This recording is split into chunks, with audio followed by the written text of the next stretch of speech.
కృష్ణుడు మరియు సుదాముడు స్నేహకథ.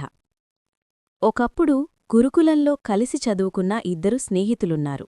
ఒకరు కృష్ణుడు, మరొకరు సుదాముడు. కాలం గడిచింది. కృష్ణుడు ద్వారకాధీశుడిగా మహారాజుగా మారాడు. సుదాముడు మాత్రం ఎంతో పేదరికంలో జీవిస్తూ తన భార్యతో కలిసి చిన్న గుడిసెలో ఉండేవాడు. ఒకరోజు సుదాముడి భార్య అతనితో ఇలా చెప్పింది: నీ బాల్యమిత్రుడు కృష్ణుడు ఇప్పుడు మహారాజు.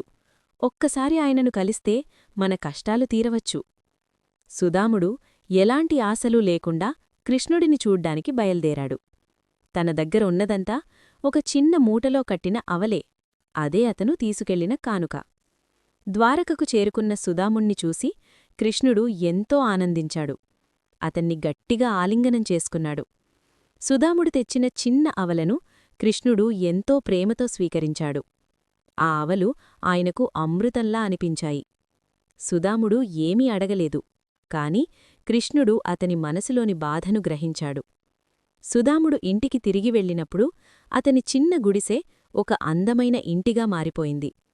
పేదరికం ఆనందంగా మారింది. ఈ కథ మనకు నేర్పే సందేశం ఇదే: కృష్ణుడు ధనాన్ని కాదు, హృదయంలోని ప్రేమను, భక్తిని మాత్రమే కోరుకుంటాడు. చిన్న కానుక అయినా అది ప్రేమతో ఇచ్చినదైతే అదే కృష్ణుడికి అత్యంత ప్రియమైనది. నీతి: ప్రేమతో ఇచ్చిన చిన్న కానుకే దేవుడికి గొప్ప కానుక.